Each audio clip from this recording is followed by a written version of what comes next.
കർത്താവായ യേശുക്രിസ്തുവിന്റെ നാമത്തിൽ എല്ലാ പ്രിയപ്പെട്ടവർക്കും സ്നേഹവന്ദനം. ഇമ്മാനുവേൽ പ്രയർ മിഷന്റെ ഉറവ് എന്ന ഈ പ്രോഗ്രാമിലേക്ക് ഏവർക്കും ഹാർദവമായ സ്വാഗതം.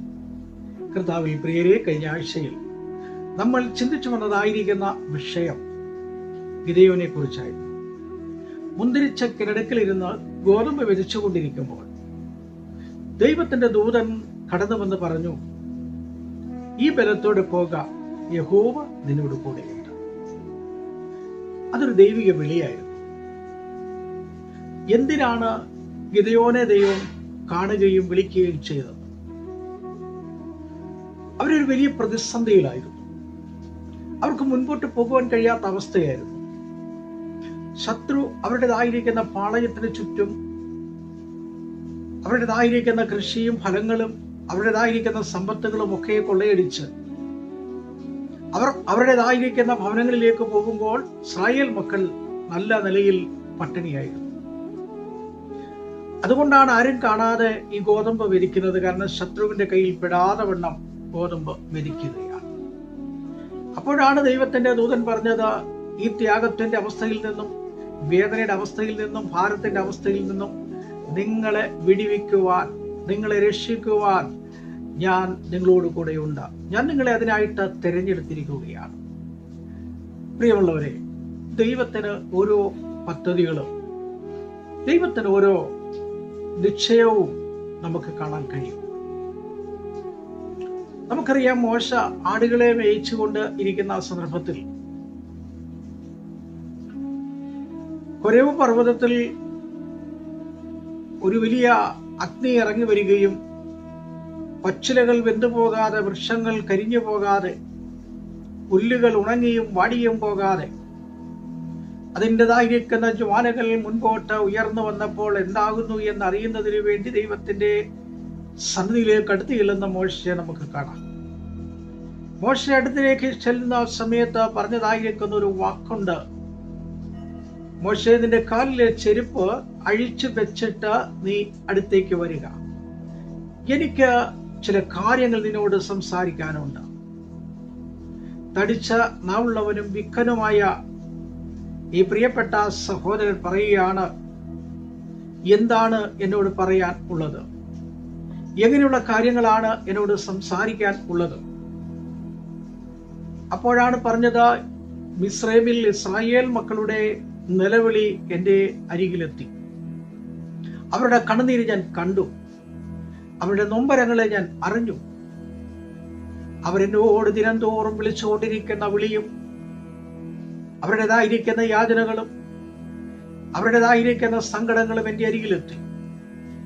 അപ്പോൾ അബ്രഹാമിനോട് ഞാൻ പറഞ്ഞതായിരിക്കുന്ന വാഗ്ദത്തം നിറവേറ്റുവാൻ ഞാൻ നിന്നെ തിരഞ്ഞെടുത്തിരിക്കുന്നു.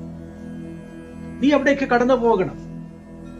അവിടെ കടന്നു ചെന്ന് ഫറവോനുമായിട്ട് സംസാരിച്ച് ആ ജനതയെ വിടിവിക്കുവാൻ നീ മുൻ പന്തിയിൽ നിൽക്കണം. നീ അതിന്റെ നേതൃത്വം ഏറ്റെടുക്കണം. നീ അതിന്റെ നായകനായിട്ട് കടന്നു വരണം. നീ അതിന്റെ ക്യാപ്റ്റനായിട്ട് കടന്നു വരണം. നിന്നിലൂടെ സമൂഹത്തിന്റെ വിടുതലും കാണിപ്പാനിരിക്കുന്ന ദേശത്തിന്റെ എല്ലാ സൗഭാഗ്യങ്ങളും ഇസ്രായേൽ മക്കൾക്ക് കൊടുക്കാമെന്ന് പറഞ്ഞ കനാൻ ദേശത്തിന്റെ അതിരുകളും വിശാലതകളും അളന്ന് ഓരോ ഗോത്രങ്ങൾക്കും കൊടുക്കുവാൻ തക്കവണ്ണം ഞാൻ നിന്നെ പരമേൽപ്പിക്കുകയാണ്. അബ്രഹാമിനോട് ഞാൻ പറഞ്ഞതായിരിക്കുന്ന വാക്കുകളാണ്. ഞാൻ ഒരു വാക്ക് പറഞ്ഞിട്ടുണ്ടെങ്കിൽ, അതൊരു തീരുമാനം അറിയിച്ചിട്ടുണ്ടെങ്കിൽ, നിയമം ചെയ്തിട്ടുണ്ടെങ്കിൽ ആ നിയമം ഒരിക്കലും മാറ്റുകയില്ല. ആ നിയമത്തിന്റെ പരിധിയിൽ നിന്നുകൊണ്ട് ഞാൻ ചിലതൊക്കെ നിങ്ങൾക്ക് വേണ്ടി ചെയ്യാൻ പോവുകയാണ്. ചില കാര്യങ്ങൾ ഞാൻ നിങ്ങൾക്ക് വേണ്ടി ചെയ്യാൻ പോവുകയാണ്. അതുകൊണ്ട് നീ കടന്നു പോകണം. ഉപാധികളുടെ, അലസതകളുടെ, മടിയുടെ, ഭയത്തിന്റെ, ഭീതിയുടെ ചില കാര്യങ്ങൾ മോശ പറഞ്ഞു. ഞാൻ അവിടേക്ക് കടന്നു ചെന്നാൽ അവരെന്നെ കൊല്ലും. ഞാൻ പറഞ്ഞാൽ അവർ കേൾക്കുകയില്ല. ഞാൻ പറഞ്ഞാൽ അവർ അനുസരിക്കുകയില്ല. അതുകൊണ്ട് ഞാൻ എന്ത് ചെയ്യും? അപ്പോൾ ദൈവം പറഞ്ഞത്, നിന്റെ കയ്യിലിരിക്കുന്നത് എന്താണ്? വടിയാണ്. ആ വടി നിലത്തേക്ക് ഇടുക. ആ വടി നിലത്തിട്ടു. അതൊരു സർപ്പമായിട്ട് തീർന്നു. പറഞ്ഞു, നീ എന്റെ വാലിൽ പിടിക്കുക. വാലിൽ പിടിച്ചപ്പോൾ പഴയ ഒരു വടിയായിട്ട് തന്നെ ലഭിക്കപ്പെട്ടു. അതെ, പണ്ടതിന്റെ കയ്യിലിരുന്നപ്പോൾ അതിന് ചലനമില്ലായിരുന്നു. വെറും വടിയുടെ ഒരു കഷ്ണം മാത്രമായിരുന്നു, ഉണങ്ങിയ ഒരു കമ്പ് മാത്രമായിരുന്നു. എന്നാൽ ഇപ്പോൾ നിന്റെ കയ്യിലിരിക്കുന്ന ആ വടി ചലിപ്പിക്കുവാൻ കഴിയുന്നതാണ്. അത് ഉയർത്തിയാൽ അത്ഭുതങ്ങളുണ്ട്, അത് നീട്ടിയാൽ അത്ഭുതങ്ങളുണ്ട്, അത് കയ്യിൽ വെച്ചാൽ അനുഗ്രഹമുണ്ട്. ആ വടിയും കൈ പിടിച്ചുകൊണ്ട് നീ ഫറവോനെ കാണുവാൻ വേണ്ടി കടന്നു പോകണം. ദൈവികമായിരിക്കുന്ന വിളി എന്ന് പറയുന്നത് അതാണ്. ഒരു സമൂഹത്തിന്റെ രക്ഷയ്ക്ക് വേണ്ടിയുള്ള തേരോട്ടം ആരംഭിക്കാൻ പോവുകയാണ്.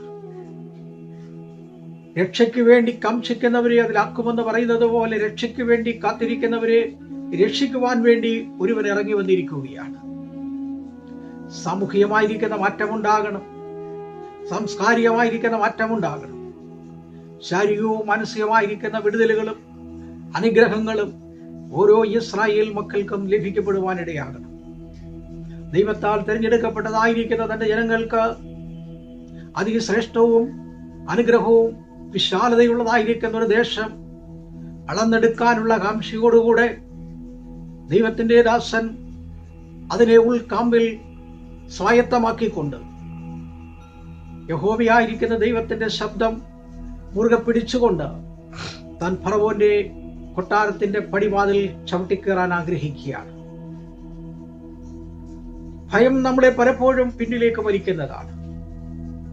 ഭയം നിരാശപ്പെടുത്തുന്നതാണ്. ഭയം നമ്മെ തളർത്തിക്കളയുന്നതാണ്. മുൻപോട്ടൊരു ചുവട് പോലും വെക്കുവാൻ കഴിയാത്ത വിധത്തിൽ മനസ്സ് അസ്വസ്ഥമാകും, ശരീരം ക്ഷീണിക്കുന്ന അവസ്ഥയുണ്ടാകും, വിറയ്ക്കുന്ന അവസ്ഥയുണ്ടാകും, തളരുന്ന അവസ്ഥയുണ്ടാകും. എന്നാൽ അതിനെയൊക്കെയും അതിജീവിക്കുന്നത് ഈ പ്രത്യാശയൊന്നു മാത്രമാണ്. അതുകൊണ്ട് ഭൂമി മാറിപ്പോയാലും, പർവ്വതങ്ങൾ കുലുങ്ങിയ സമുദ്രത്തിൽ വീണാലും, അതിലെ വെള്ളം ഇരച്ചു കലങ്ങിയാലും എന്റെ ഹൃദയം ഭയപ്പെടുകയില്ല എന്ന് ദൈവത്തിന്റെ ദാസനായ കോരഹിന്റെ മക്കൾ പാടി. യഹോവ കൂടെയുണ്ടെങ്കിൽ, അതുകൊണ്ടാണ് ദൈവദാസനായിരിക്കുന്ന യോശുവോട് പറഞ്ഞത്, നീ ഇടത്തോട്ടോ വലത്തോട്ടോ നോക്കണ്ട, ഞാൻ കൂടെയുണ്ട്. നിന്റെ ഉള്ളംകാലിൽ ചവിട്ടുന്ന ദേശം, നിന്റെ ഉള്ളംകാലിൽ ചവിട്ടുന്ന സ്ഥലം അതെവിടെയാകുന്നുവോ അത് നിനക്ക് സ്വന്തമാണ്. അതൊരു വയൽ പ്രദേശമാണെങ്കിൽ അത് നീ അളന്നെടുക്കും. നല്ല ഭൂമിയാണെങ്കിൽ അളന്നെടുക്കും. നല്ല വീടാണെങ്കിൽ നീ അളന്നെടുക്കും. നല്ല ദേശമാണെങ്കിൽ നീ അളന്നെടുക്കും. വിദ്യാഭ്യാസമാണെങ്കിൽ അളന്നെടുക്കും. സകലതും അളന്നെടുക്കുവാന്റെ കവണ്ണം പ്രാപ്തനായ ദൈവം നിന്റെ കൈകളിലേക്ക് തന്നിരിക്കുന്ന ഈ ശ്രേഷ്ഠമായിരിക്കുന്ന ഒരു പദവിയുണ്ട്. അത് തകർത്ത് കളയാൻ ഉള്ളതല്ല, അതില്ലായ്മപ്പെടുത്തുവാനുള്ളതല്ല. അതിലൂടെ ലഭിക്കപ്പെടുന്ന പ്രത്യാശ, അതിലൂടെ ലഭിക്കപ്പെടുന്ന പ്രത്യാശയുടെ അനുഭവങ്ങൾ, അതിനെ പരിപോഷിപ്പിച്ചുകൊണ്ട് എന്തിനാണ് വിളിച്ചത് എന്നുള്ള വിളിയും ആ തെരഞ്ഞെടുപ്പും വ്യക്തമായി തിരിച്ചറിഞ്ഞുകൊണ്ട് നാം മുൻപോട്ട് കടന്നു പോകുമ്പോൾ ദൈവികമായിരിക്കുന്ന ഒരു ശക്തി പ്രാപിക്കുവാൻ ഇടയായിത്തീരും. അതുകൊണ്ടാണ് മോശയെ ദൈവം വിളിച്ചപ്പോൾ അനുസരണ ഭാവത്തോടുകൂടെ കടന്നു പോകുന്നത്. ഇവിടെ ഇപ്പോൾ ഗിദെയോൻ ഭയത്തിന്റെയും നിരാശയുടെയും സങ്കടത്തിന്റെയും ആഴക്കടലിൽ മുങ്ങിത്താഴുന്ന വിധത്തിലായിരിക്കുമ്പോൾ ദൈവത്തിന്റെ ദൂതൻ വന്ന് പറയുകയാണ്, ഭയപ്പെടേണ്ട, ഞാൻ കൂടെയുണ്ട്. നിരാശപ്പെടേണ്ട, ഞാൻ നിന്നെ ശക്തീകരിക്കും. പ്രിയമുള്ളവരെ, ദൈവവിളി എന്താണ് തിരിച്ചറിയുക. ദൈവത്തിന് നമ്മെ വിളിച്ചു വേർതിരിക്കുമ്പോൾ നമ്മളിലുള്ള ചില ഗുണങ്ങളുണ്ട്. നമ്മളിലൂടെ ചില കാര്യങ്ങൾ ദേശത്ത് ചെയ്യാൻ കാണും, ഭവനത്തിൽ ചെയ്യാൻ കാണും, സഭയിൽ ചെയ്യാൻ കാണും, സമൂഹത്തിൽ പ്രവർത്തിക്കാൻ കാണും. നമ്മുടേതായിരിക്കുന്ന പ്രവർത്തനം കൊണ്ട് അനേക പ്രിയപ്പെട്ടവർക്ക് അനേക ആശ്വാസങ്ങൾ പ്രാപിക്കുവാൻ ഇടയായിത്തീരും. അതുകൊണ്ട് ഏത് വിളിയാണ് എന്ന് നമ്മൾ തിരിച്ചറിഞ്ഞുകൊണ്ട് ആ വിളിയെ സ്വീകാര്യമായി മുറുകെ പിടിച്ചുകൊണ്ട് പൗലോസ് ശ്ലീഹ പറഞ്ഞതുപോലെ പിൻപിലുള്ളതിനെ മറന്നുകൊണ്ട് മുൻപിലുള്ളതിനെ പിടിക്കാമോ എന്ന് വിചാരിച്ചുകൊണ്ട് ക്രിസ്തയേശുവിന്റെ പരമവിളിയുടെ ലാക്കിലേക്ക് ഓടണം. പലതും നമ്മളെ തളർത്തുന്ന വാക്കുകൾ കേൾക്കും. തളരാൻ പാടില്ല, നേടിയെടുക്കുവാൻ ഇടയായിത്തീരണം. ഞാൻ എൻ്റെ വാക്കിൽ കൂടി അവസാനിപ്പിക്കുകയാണ്.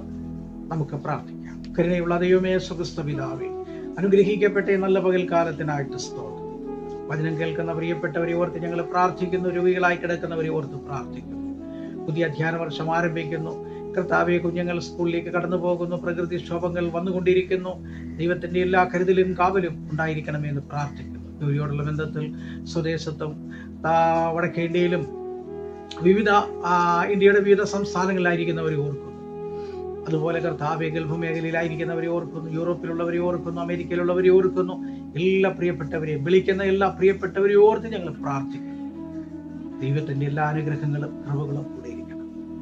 ജോലിയോടുള്ള ബന്ധത്തിൽ പഠനവുമായി ബന്ധപ്പെട്ടൊക്കെ വിദേശത്തുള്ളവരുണ്ട്. ബിസിനസ് ചെയ്യുന്ന പ്രിയപ്പെട്ടവരുണ്ട്. അവരെല്ലാം ദൈവം അനുഗ്രഹിക്കണം. സകല നന്മകളും അനുഗ്രഹം കൊണ്ട് നിറയ്ക്കണം. കർത്താവിന്റെ വേലയോടുള്ള ബന്ധത്തിലായിരിക്കുന്ന അനേക പ്രിയപ്പെട്ടവരുണ്ട്. സ്വദേശത്തും വടക്കേ ഇന്ത്യയിലും വിവിധ ഇടങ്ങളിൽ കർത്താവിന്റെ വേല ചെയ്യുന്നവരുണ്ട്. പരസ്യോഗത്തിലൂടെ പോകുന്നവരുണ്ട്. വിവിധ ശുശ്രൂഷകളായിരിക്കുന്ന പ്രിയപ്പെട്ടവരുണ്ട്. അവരെല്ലാം ദൈവം അനുഗ്രഹിക്കണം, മഹത്വമെടുക്കണം. യേശുവിൻ നാമത്തിൽ തന്നെ ആമേൻ.